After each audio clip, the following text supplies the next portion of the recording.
देवा, श्री म्हाळसा देवींनी घेतलेला हा निर्णय अनपेक्षित आहे. ती तिचा निर्णय मागे घेईल असं मला नाही वाटत. त्यांना थांबवणं आवश्यक आहे देवा. देवा, अशा परिस्थितीत तुम्ही देखील त्यांच्यासोबत असायला हवं, असं नाही का वाटत तुम्हाला? परंतु माधवा, हे कसं शक्य आहे? कारण म्हाळसेला एकांत हवा आहे. ह्या क्षणी तिला तिच्या बरोबर कोणीच नकोय. आणि जरी मी तिला समजवायला गेलो तरी ती माझं ऐकणार नाही. देवा, श्री म्हाळसा देवींच्या स्मरणात जरी नसलं तरी आपल्याला ठाऊक आहेच, त्यांनी गतजन्मी दिलेल्या वचनामुळे हे सारं घडत आहे. जर तिला ठाऊक असतं तर ही वेळ आलीच नसती. देवा, श्री म्हाळसा देवी जेजुरी सोडून गेल्यामुळे जेजुरीतल्या प्रजेला देखील त्याचा क्लेश हा होणारच आहे. त्यांना कसं समजावणार? हा वाटतो तितका साधा प्रश्न नाही. मी देखील तोच विचार करतो आहे. त्यातून श्री म्हाळसा देवी या अशा रात्रीच्या प्रहरी निघाल्या आहेत. त्यांना त्यांच्यासोबत कोणी नको आहे. त्यांनी घेतलेल्या निर्णयामुळे जो प्रश्न निर्माण झाला आहे त्याचं काय करावं हा विचारही पडला आहे. माधवा, ह्यावर निश्चितच काहीतरी मार्ग काढावा लागेल. परंतु तो मार्ग काय असेल तर ह्या क्षणी तरी माझ्या समोर नाही. देवा, या क्षणी श्री म्हाळसा देवींना जिथे जायचे आहे तिथे जाऊ द्यावे. आपण त्यांना सहाय्य केले तर त्यातून काही गोष्टी सुकर होतील. माधवा, आपण अगदी योग्य तेच बोलत आहात.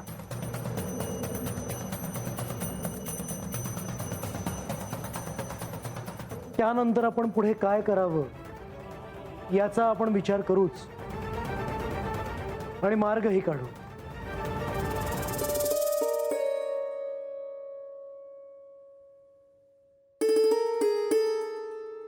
बानू,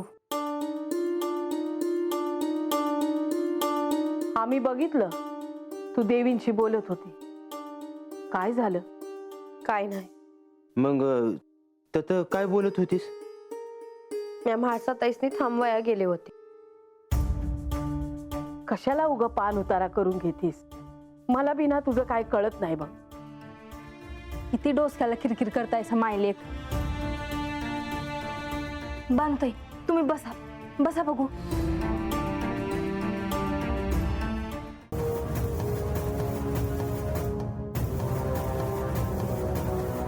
शेवटी काय निर्णय झाला?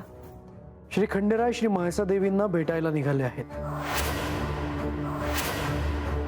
परंतु म्हाळसांनी सांगितले आहे की त्यांनी मागे जाऊ नये आणि श्री खंडेरायांना भेटून त्यांना पाहून काही घडेल असं नाही. देवी, हे ठाऊक आहे ही शिवलीला आहे.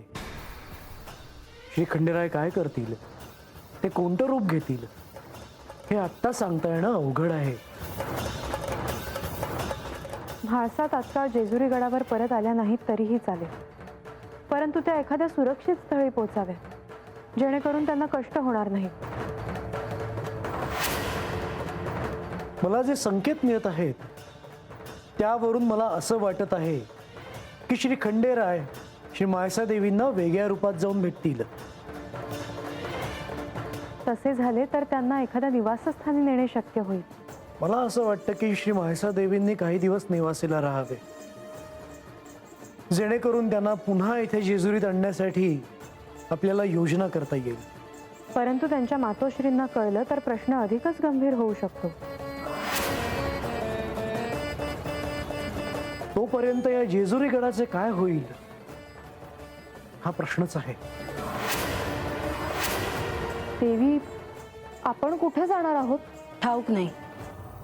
पण काहीतरी ठरवलं असेलच ना? नाही ठरवलं.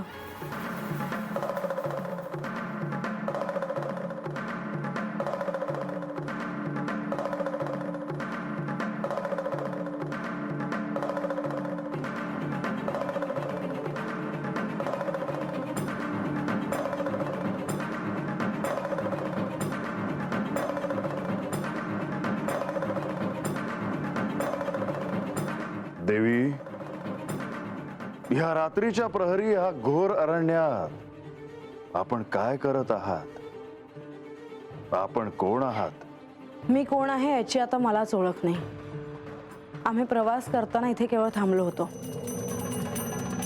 परंतु देवी, आपण कोण आहात हे मात्र सांगितले नाहीत. क्षमा असावी, पण मला त्याची आवश्यकता वाटत नाही. मग मला माझ्या दिव्य दृष्टीने ते पाहावं लागेल. ते काय करायचंय ते तुम्ही पहा, पण मला एकांत हवा आहे. आपण यात्रा करत असाल तर तुम्ही पुढे गेलात तरीही चालेल. आमची चिंता करू नये. देवी, किती हा राग. मी केवळ आपली विचारपूस करत होतो.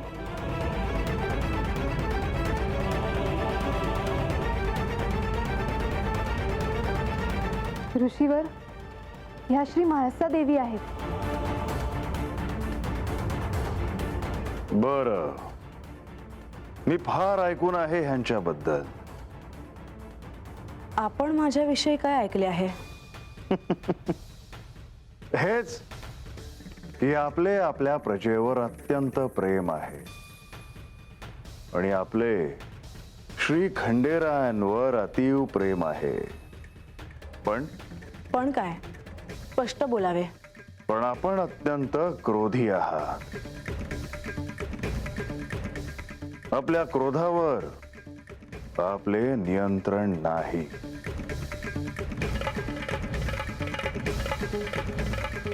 हे तुम्हीच सांगायचं राहिला होतात. देवी, मी स्पष्ट बोललो म्हणून रागावू नका.